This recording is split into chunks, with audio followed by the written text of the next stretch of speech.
Welcome to the video. This is a question from the coaching group at Durianrider.com. If you want one-on-one coaching, we'll answer any question you want in depth to as much detail as you require. Durianrider.com. Join the coaching group. It is the best value coaching that I'm ever aware of. Let's get into it. This is a question here. Now again, just quickly, you can create an anonymous account. It doesn't have to be your real name, etc. You can do both even. But this is a question from Stefan.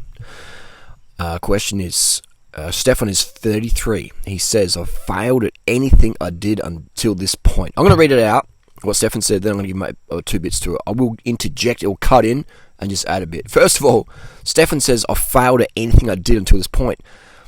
Failure, I mean, how are you defining failure?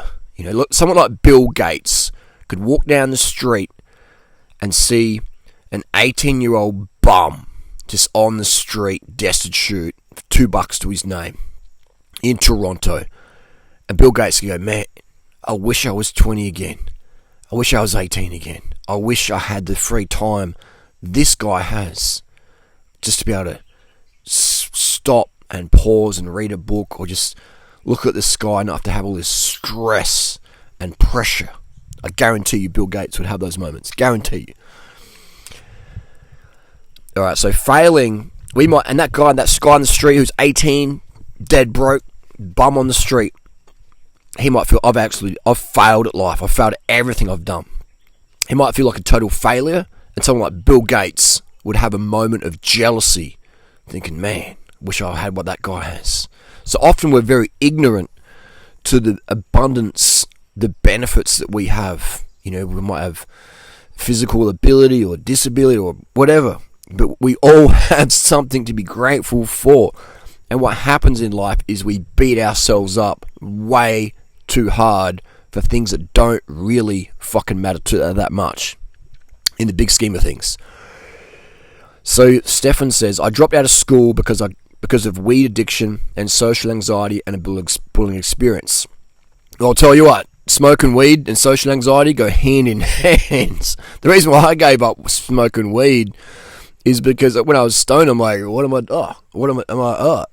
just like, I didn't have as much awareness of myself as I prefer when I'm sober. And so that's why I gave up weed. So for me, if you do feel socially anxious, give up the fucking weed, people. Alright? There's a time and place for it, potentially, but if you've got any anxiety issues, see you later, see you bye to the THC. Try CBD, try eating more carbs. And Stephen said he had a bullying experience. Everyone's going to get bullied. Everybody gets bullied at some point. Alright? If you haven't been bullied yet, you soon will be. It's just part of being a human. Doesn't make it right, it just means it happens. So I gave up on myself. I told myself the lie that I can somehow become a better person in isolation and then I'll do something with my life. The when-then theory. I was just a weak, pathetic person, and I fed the identity of someone that believes he has to isolate from society because of social anxiety and general inadequacy, until I somehow changed in that isolation. That was insane, I believe, I know. It's true, but hey, this is part of growing up. This is what we do in our 20s, etc. We just in life in general, we do things, we have these thoughts, and we think, well, when that happens, when I get the girlfriend, when I get the boyfriend, when I get the baby, when I get the job, when I get the Mercedes, when I get the condo, when I get the holiday house and the condo and the big house, and when my kids are in private school, and when they do really good in private school, and then when my kid becomes a doctor, and then when they become a professor, and then when they have like their own clinic, and it's never fucking ended. All right, if we can't be happy today in this moment, we will never, ever be happy because there's always something else we're going to be striving for. I say be happy in the moment and let that happiness keep driving you forward. Let that happiness be fuel to understand how lucky we are to be alive in this given moment. You look back in past in history, I mean, right now we have some turbulent times with all the Rona nonsense and stuff, but most kings and queens don't have the abundance and tools and accessibility the average person on poverty wages has today. Alright, so pros and cons to everything, people. Pros and cons to everything. So it's okay to make mistakes in life. It's normal. If you don't make mistakes, That's a mistake. You have to make mistakes and you learn from them. Don't beat yourself up. Oh my God, what have I done? Blah, blah, blah, blah, blah. I put my Samsung phone in the water the other day, $2,000 phone. Assumed it was waterproof because Samsung marketing said it was. Put it underwater, maybe 2 or 3 minutes, about a foot underwater. Phone is cooked. Alright. $2,000 phone, cooked. No warranty, blah, blah, blah, blah, blah. And I could beat myself up and go, oh my God, I'll get angry at Samsung. Blah, blah. It just is what it is. I've learned, don't put a phone underwater, no matter what anyone else says, unless you're willing to lose that phone to water damage. Okay? Let's learn. Let's not dwell and get frustrated and freak out, people, myself included. Let's just go, deep breath in. Oh, damn.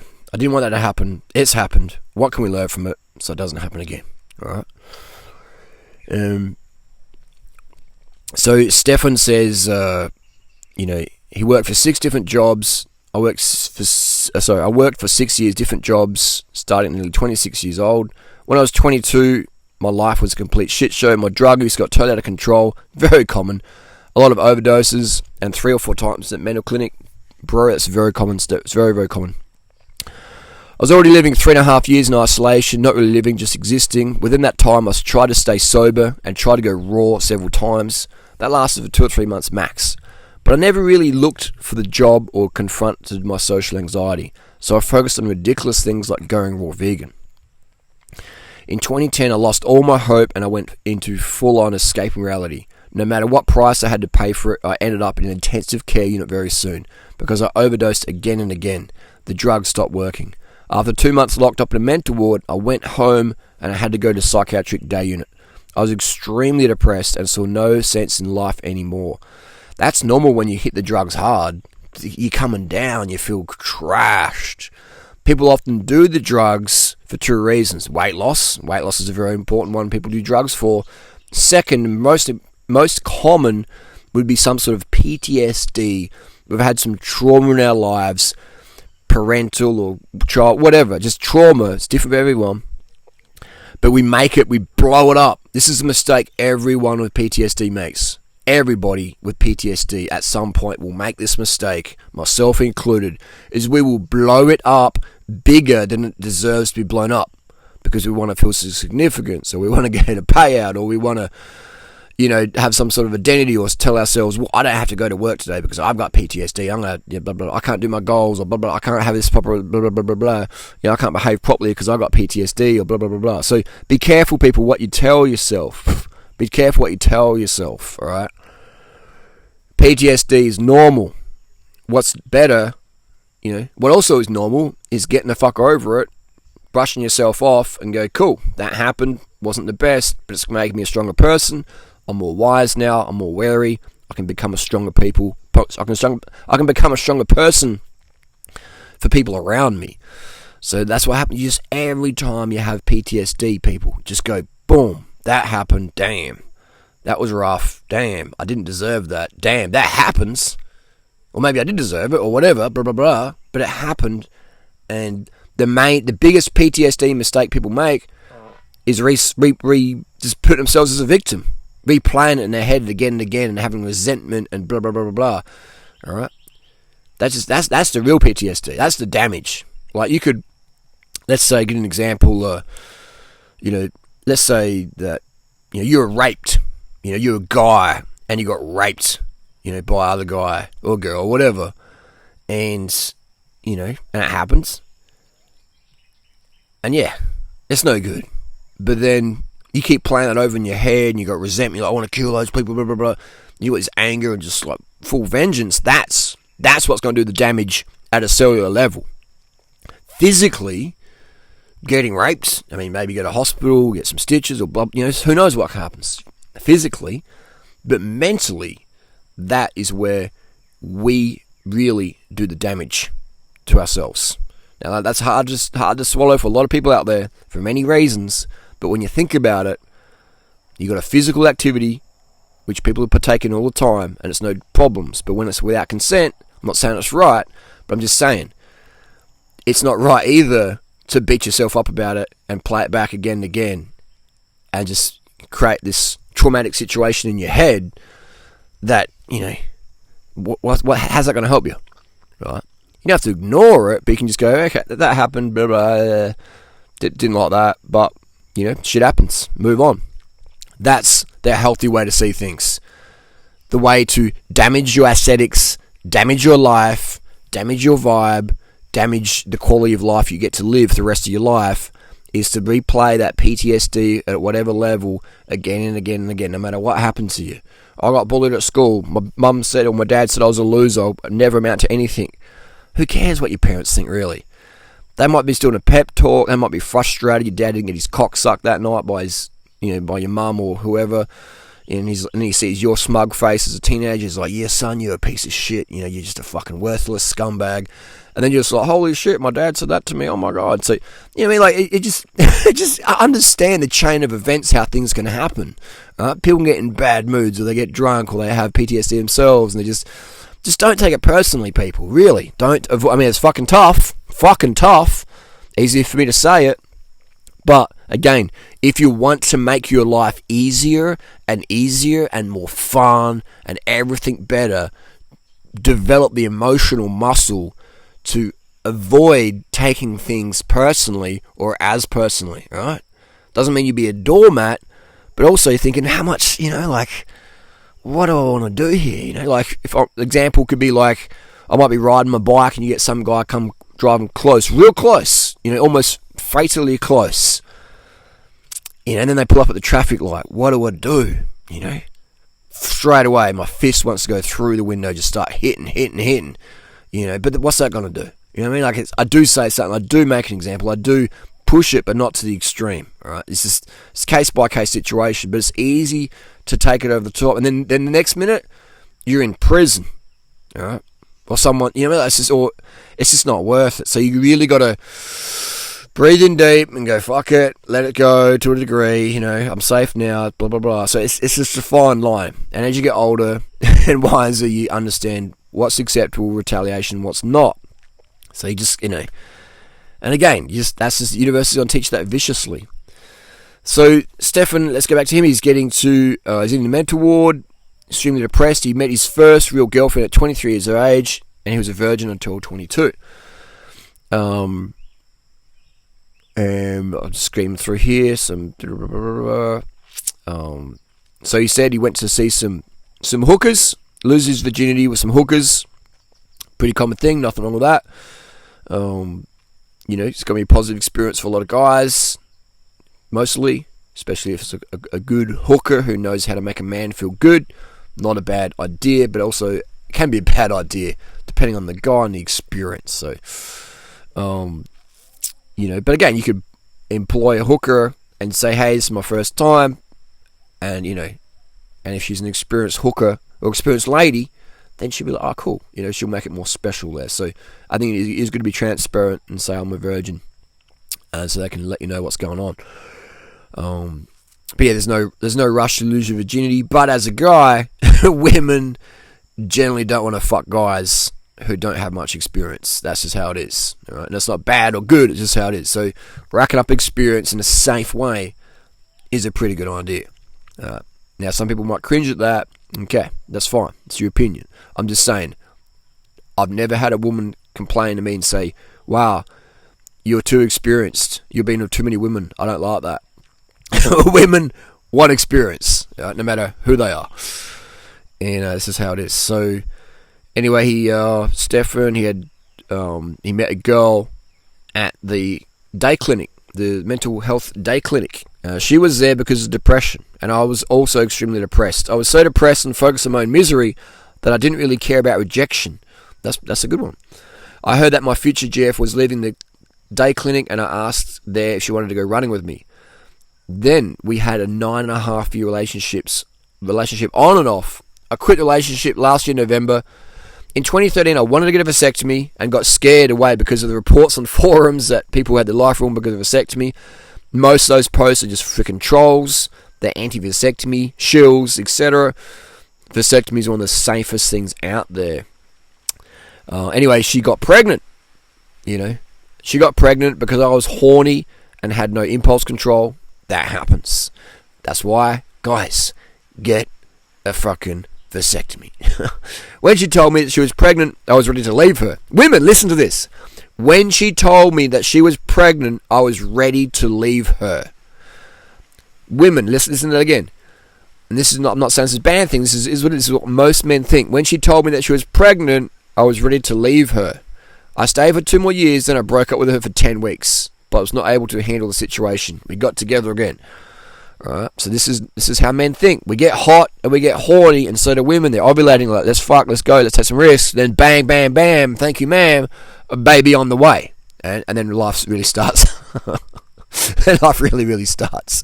Or starts to break down. So after the breakup, the relationship was much better, and I lied to myself that I loved her. Women, listen up. After the breakup, the relationship was much better, and I lied to myself that I love her. Deep down inside, I knew it was bullshit. But somehow I started to believe my own lies. I had a bad conscience, but I wasn't aware of it. So I thought, I have to make her wish come true. A second baby. She was 38 at the time. I should have helped her by leaving her. I was not the right person to make her dream come true. Now, this Stefan guy is an incredibly brave person. Not many men. I'll say he's incredibly brave because he's being honest and open about his feelings. Now, most women might go, this guy sucks. And they will get schmoozed and woozed by a guy who isn't honest about his feelings. Right? Now, unfortunately for Stefan, he learns the truth about parenting after the baby was born versus beforehand. Nature doesn't care if parenting is easy for you. Nature just wants you to have a baby. So women, understand this. Most guys don't want to have kids. Most guys don't. I'd say 95% don't. And the ones who do are the guys thinking, oh, yeah, I'll probably be okay. Like, yeah. And they're generally the ones the women are like, oh, my God, this guy's so hopeless as a dad. And then life just sucks. But it's too late because you got the kid. And now you have to deal with it. And it's just a shitty life. And it is all so common, unfortunately. I'm just being real here. Just being real. Also happened to my parents and my friends' parents and people I went to school with who become parents. I've seen it. I walk with eyes wide open in my life. Anyway, Stefan says, I love my kids, but I don't recommend it to have children. There's not many parents out there who don't love their kids at some level. They love their kids, but they hate being a parent. That's the truth for most people.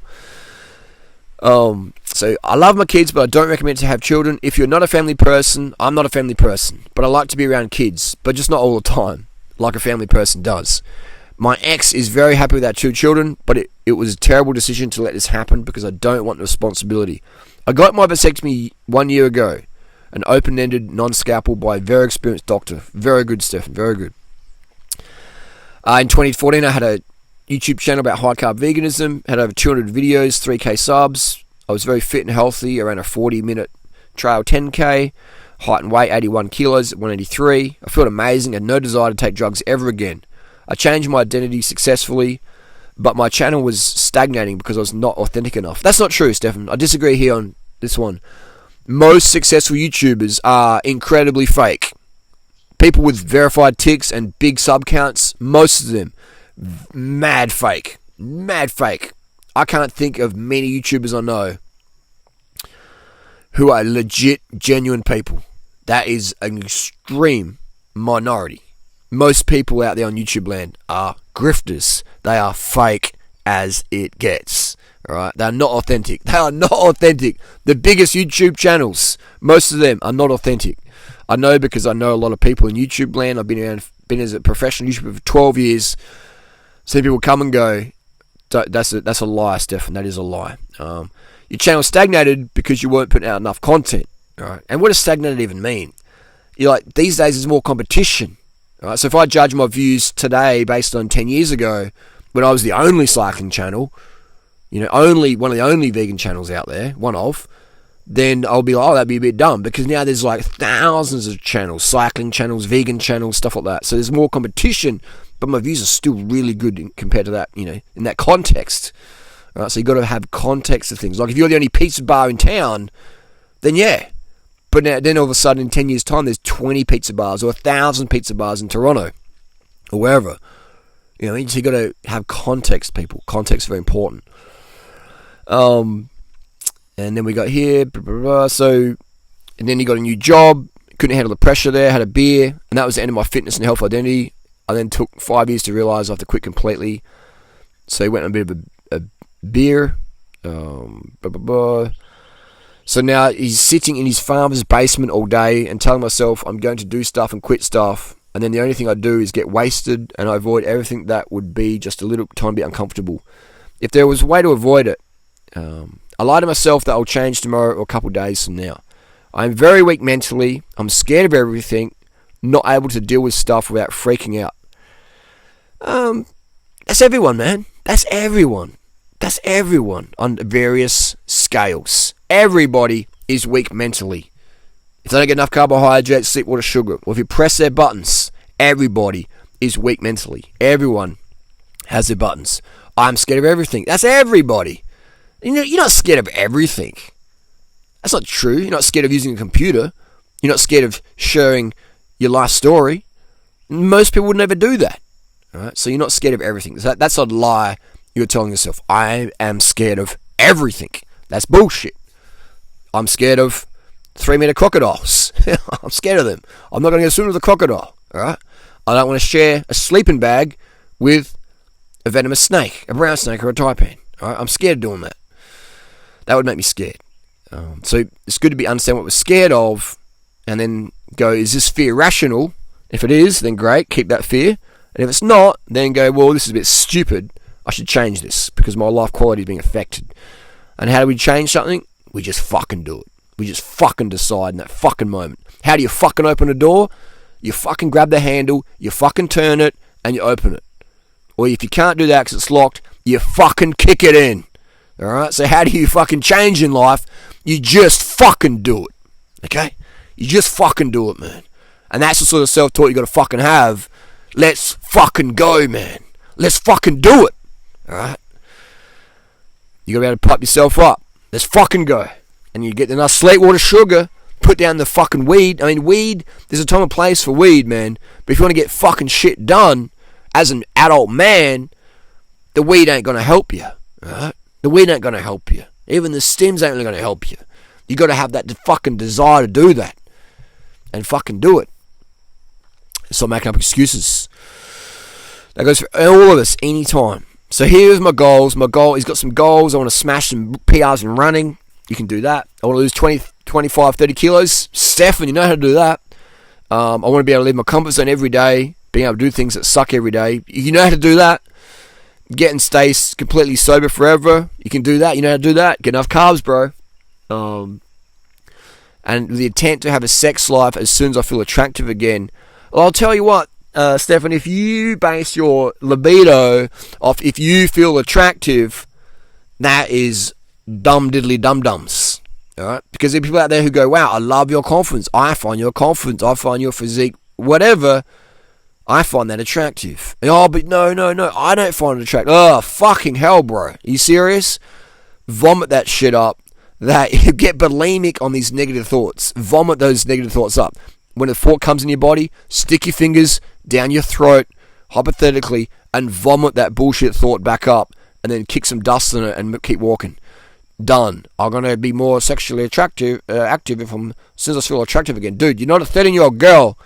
Be a man, and that is attractive. You're doing great. Keep going. Being able to do hard and the fuck up stuff until I'm not such a weak, pathetic person anymore. That's any time you fucking want, man. Getting a job. So here's the thing: is it sounds like Stefan is a rich kid, right? And there's nothing wrong with that, all right? When I say the word rich kid, it sounds a bit like, what's the word? Nasty. But rich kid, poor kid, is what it fucking is. Pros and cons. The con of being a rich kid is our parents can spoil us by making our life so fucking easy by saying, hey, you need a place for you to stay, you can just sit on your fucking ass, get fucking stoned, we unconditionally love you, it's all good. That doesn't fucking work, parents, alright? You can say, hey, you can stay here, but you can't be fucking getting stones, alright? I ain't gonna enable your bad behaviour. You gotta get a job at doing something you enjoy doing, alright? Whether it's volunteering or whatever, you gotta be, or training or whatever, you gotta be doing something. If you're doing negative self-talk or negative self-habits, you can't fucking stay here. That's the tough love parents we've got to give our kids, alright? And be fucking strict on that shit, alright? Not, it's like, fuck, man. Fuck. You know what I mean? Fuck. Children, humans, women, men, we're like water. And we just flow around. And if you want to help someone, you have to be a cup. A strong cup. You don't crush the water and make the water spurt out everywhere and you lose the water. But you have a cup and you hold your state. You hold your form and say, this is how it is. If you want to be in my house, these are the rules. You know? And don't have to be extreme about it. Or aggressive about it. Say, this is the consequences. If you fuck up, I love you, but I'm going to miss you. You can't stay here. This is how it is. And be clear about that and unforgivingly honest and direct about that, and life gets better for everybody. Because we all love tough love. We all love direction, man. We all love it. So Stefan says, what's your recommendations? What's your criticisms? Thanks for taking the time. That's what you're here for, Stefan. That's what you're here for. You already, Stefan, here's the thing, bro. You fucking know what to do. How cool is that? You fucking know exactly what the fuck to do. Right? You're like 90% done. Right? Now the 10% is just doing the fucking action. And your results come along. You know what to do. You know what I recommend. You know the nutrition, what I recommend. You know the lifestyle. You know the self-talk. Just fucking do it. Do what you fucking know is the go, bro. Right? That's it. Just fucking do what you know, man. It's the right thing to do. Alright? It's life's experienced second by second, minute by minute, hour by hour, day by day, week by week, year by year, etc., etc. It's about steering our brain in ways we want to go. Right? The brain, like when I'm sitting under a jackfruit tree here now. There's hyper aggressive snakes in this orchard that would kill you if you get bitten. If I get bitten, I might die if I don't get medical support in time. So I'm walking through the long grass in my bare feet, and I'm looking around, and I'm just making sure the snakes have enough time to get away. I'm paying fucking attention because I value life, and you value your life. Otherwise, you wouldn't be asking for advice. You know what to do, so fucking do it, and you're gonna have a much better quality life. But you got to the weed, man. Fuck the weed. You don't need weed. Is like, oh, I can't believe weed's a banned drug at the Olympics. Like, what the fuck? Marijuana, THC, does not help with performance, man. It slows you down. It's a downer, alright? It's a downer. Weed is great if you're, maybe for some, like, sex here and there, or some, like, you're just chilling out in nature and you just want to have some different thoughts or whatever. But smoking weed every day, it's like fucking letting air out of your tires, man. Like, no, just like keep it pumped up, keep rolling forward. And a few times a year, if you want to get high, okay. But if you're getting high every week, we have a fucking problem, okay? If you're getting stoned every week, we have a problem. Unless you have terminal illness and you're in extreme pain and the THC helps with your chemo or what. Okay, guess that's medicine. But otherwise, someone like Stefan, he's fucking fine. He's fucking fine. And being straight will help him the most, especially if you have any criticism and excess self-judgment. The weed it makes that even fucking worse, man. That's like having a sore fucking dick. You know, you had a fucking crash, you smashed your fucking wang on the top tube, you know, and then you're going to fucking hit it with a hammer. So what the fuck? Like, you already have enough pain. You already have enough anxiety, man. Why would you give yourself more by using a drug like THC or caffeine, even the stimulants, right? The best thing we can do for anxiety, no stims, no booze, no downers. Just straight edge motherfucking shit, alright? That's what's going to work. Otherwise, we just keep spinning our wheels, chasing our tail, repeating the same shit over and over, and wondering why we don't get a different result, okay? It's like wanting to be a bodybuilder and using anti-androgens. I want to get swole, I want to have strong fucking rippling muscles, and I'm going to use fucking estrogen pills. I'm going to use testosterone blockers. So what the fuck? You know what I mean? I want to have like drive, and passion and be productive and feel no anxiety or less anxiety, because anxiety is normal, it's just the excess we want to control by our thoughts, then we don't want to fucking do THC or caffeine, etc. Okay, that's how it is. So you're 6'4", 100 kilos, again, that'll drop off very easily with no SSRIs or those meds. You know the deal. You see my vids. You know it, man. But yeah, your issues, not issues, you call it issues if you want, but your situation is caused by your belief system. All right, you believe you care too much what other people think, and it's normal. We all care what other people think. Okay, that's normal. It's good to do that because it's manners and it's like etiquette, etc. There's boundaries there. But excessively caring about what someone thinks to the point where we're having a lot of anxiety about it, like excess shit, then we're going to tone it down, man. We're going to fucking tone it down. The critics and our parents, etc., don't fucking matter when it comes to us living authentically and being who we really are. That's what fucking matters, man. So live authentic, do what you want to do. Stop, and then we want to stop running to drugs, etc., to change our state or to erode some sort of PTSD or whatever. Does that make sense? So stop playing back the negs, stop attaching so much meaning to shit that doesn't fucking even matter. Oh, I don't have a house, I don't have a car, I don't have kids, I don't have a wife, I don't have a husband. Oh my god, people think I'm a fucking loser. Do all those other people, they feel like they're fucking losers because they're comparing themselves to other people, and to compare is to despair. Alright? So to compare is to despair. That's why I have such a fucking high quality of life, because I don't care as much what other people think. I still care a bit, for sure. Definitely. You always will. You always should care what other people think.